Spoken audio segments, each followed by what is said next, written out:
नमस्ते साथियों।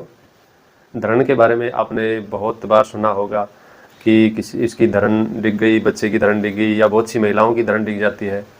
तो ये प्रश्न बार बार लोगों के सामने आता रहता है और धरण के बारे में आज हम इस विशेष वीडियो में बातचीत करेंगे कि क्या इसका कारण है और क्या इसका समाधान है, और इससे रिलेटेड कुछ आसन भी आज हम इस वीडियो में आपको पूरी वीडियो में दिखाएंगे। तो सबसे पहले हम जान लेते हैं कि धरण पड़ती क्यों है, क्योंकि धरण का कारण क्या है। कई बार लोग बोलते हैं कि जैसे किसी को झटका लग गया हो या फिर कोई खड्डे में किसी ने बाइक कुदा दी हो, इस प्रकार के कई बताते हैं लोग कारण कि ऐसे ऐसे होती है। लेकिन इसका मुख्य कारण जो है वो कभी भी ध्यान नहीं दिया जाता, क्योंकि पेट में जब गर्मी बनती है, जब हमारे पेट में गर्मी बनती है तो उसी से हमारी धरण है वो ऊपर या नीचे या दाएं या बाएं खिसकती है, और पेट में गर्मी बढ़ने की वजह से ही धरण का बिगड़ना होता है। तो इसके समाधान के लिए हमें पेट की गर्मी को शांत करना सबसे बड़ा महत्वपूर्ण है। यदि हम पेट की गर्मी को शांत कर देते हैं तो यूँ समझ लो हमारी धरण भी ठीक हो गई। अल्टरनेट तौर पर यदि शुरुआत में कुछ एक्यूप्रेशर पॉइंट से या कुछ नसों के माध्यम से जैसे मेरे जैसे चिकित्सक करते भी हैं ठीक, तो वो एक अल्टरनेट यानी कि किसी किसी की तुरंत जैसे आज ही डिगी है तो वो आ जाती है जल्दी, लेकिन अगर किसी की धरण घर बना लेती है तो उसमें फिर आपको काफ़ी प्रयत्न करना पड़ता है, और पेट में ठंडक बनाने के लिए आसनों के माध्यम से उसको वापस उस घर को छुटाने के लिए उसके लिए बहुत सा प्रयत्न करना पड़ता है। तो आज चलिए हम बात करते हैं सबसे पहले कि एक्यूप्रेशर के माध्यम से हम कैसे अपनी धरण को ठीक कर सकते हैं। तो पहला जो पॉइंट है वो जैसे मेरे जैसे को कोई भी जैसे सुबह भी आते हैं खाली पेट या कोई शाम को भी आता है और कुछ राह चलते भी बोल लेते हैं, तो हम सुबह सुबह खाली पेट उसको एक नस दबाकर हम जो धरण ठीक करते हैं वो नसें मैं आपको पहले दिखाता हूँ। देखो जैसे ये जो हमारी धरण की नस है, थोड़ा नज़दीक, ये हमारी धरण की नस है। यहाँ पे हमें एक्यूप्रेशर देते हैं और खड़ा करके, और उसके बाद में हम एक्यूप्रेशर देते हैं 5-4 मिनट तक, तो इससे तुरंत रिलीफ आ जाता है। इससे भी अगर रिलीफ नहीं आता तो उसके बाद हम कुछ एक्यूप्रेशर पॉइंट आपको बताते हैं जिसके माध्यम से आप अपने घर पर भी ठीक कर सकते हो। जैसे धरण के पॉइंट जो होते हैं, ये जो पॉइंट है ये हमारी नाभि का पॉइंट है। तो अपने दोनों हाथों से ऐसे अंगुली में डालकर और इसको ऐसे ऐसे दबाना होता है।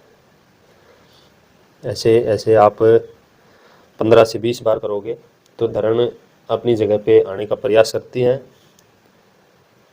उसके बाद फिर एक और नाभि को वापस लाने के, जैसे ये जो हमारे पंजे हैं इनको ऐसे अंदर की तरफ, इन उंगलियों को पकड़कर अंदर की तरफ लाना है, इससे भी धरण वापस अपने स्थान पर जाती है। दूसरा उपाय। इसके बाद तीसरा उपाय क्या है कि जब भी किसी को धरण पड़ी हो तो आपको ऐसे अपनी अंगुली, मध्यमा अंगुली बीच में और जो दोनों अंगुलियों हैं उनके बीच में अंगूठे रखते हुए, और आपको पेशेंट को बोलना है कि वो बिल्कुल छोड़ दे, बिल्कुल ढीला, और आपको ऊपर उठाना है ऐसे, और अंगूठों को अपनी तरफ खींच के ऐसे रखना है। उसके बाद फिर आप छोड़ दें, बिल्कुल रिलैक्स। इसके बाद फिर आप ऐसे 2-3 बार करें, इससे भी धरण अपनी जगह आती है। रिलैक्स। उसके बाद आपको अगला एक्यूप्रेशर पॉइंट, जैसे पैरों के नीचे तकिया लगा दिया, और ये जो हमारी पिंडली का जो स्थान है ये हमारे पेट का निशान है, पेट का प्रतिनिधित्व करता है। यहाँ पेट के एक्यूप्रेशर पॉइंट है।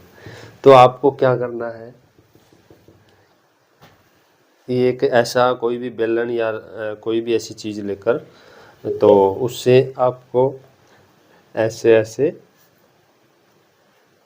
रोलिंग करनी है। बाद हमारे हाथों में एक्यूप्रेशर पॉइंट है, ये जो हमारी पूरी हथेली के बीच में जो ये पॉइंट है, इसको आपको ऐसे ऐसे दबाना है। इससे भी आपकी नाभि अपने स्थान पर आती है। और इसके अलावा जैसे अपन ने अभी थोड़ी देर पहले पैर में किया था, तो ऐसे ही हमारे हाथ पे यहाँ पे ये भी नाभि का एक्यूप्रेशर पॉइंट है, इसको भी ऐसे ऐसे दबाना है 15 से 20 बार, तो इससे भी नाभि अपने स्थान पर आती है। अब आपको बताते हैं कि आसन के द्वारा हम अपनी नाभि को कैसे सेट कर सकते हैं। तो पहला जो आसन है शलभ आसन, उत्थान पादासन। पहला जो आसन है उत्थान पादासन, अपना जो एक पैर है वो धीरे धीरे उठाएंगे डाउन, और उसके बाद दूसरा पैर डाउन। अब इसके बाद हमारे दोनों पैर हम एक साथ उठाएंगे, रिलैक्स। ऐसे आपको 3-4 बार करवाना है, इससे भी नाभि अपने स्थान पर आती है। और इसके अलावा एक और आसन है, अपने जो पंजा है उसको ऊपर की तरफ खींचते हुए और अपना जो घुटना है उसको हमें नीचे की तरफ दबाना है और पंजे को ऊपर की तरफ खींचना है। इससे भी हमारी नाभि में खिंचाव महसूस होता है और नाभि सेट करने के लिए ये आसन भी बहुत काम आता है। अब दूसरे पैर से कर ले,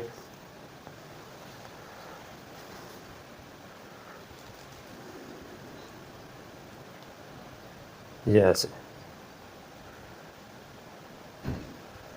इसके बाद पवन मुक्तासन।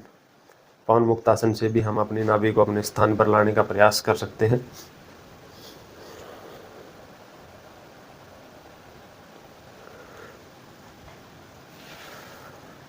रिलैक्स। तो इस प्रकार के आसन और हम एक्यूप्रेशर पॉइंटों से अपने नाभि अपने स्थान पर लेकर आ सकते हैं। और इसके अलावा और भी आसन, जैसे ऊपर चढ़ी नाभि के लिए अलग आसन होते हैं, नीचे सर की नाभि के लिए कुछ अलग आसन होते हैं, तो उसको भी हम आगे आने वाली वीडियो में बताएंगे। और आप अपने हिसाब से कमेंट्स कर सकते हैं कि आपको कौन सी तकलीफ़ है, कितने दिन से है, किस प्रकार से मैं आप लोगों की मदद कर सकता हूं। तो आगे भविष्य में जुड़े रहिए, हम ऐसी वीडियो बनाते रहेंगे। आपका धन्यवाद। आज के लिए इतना ही काफ़ी।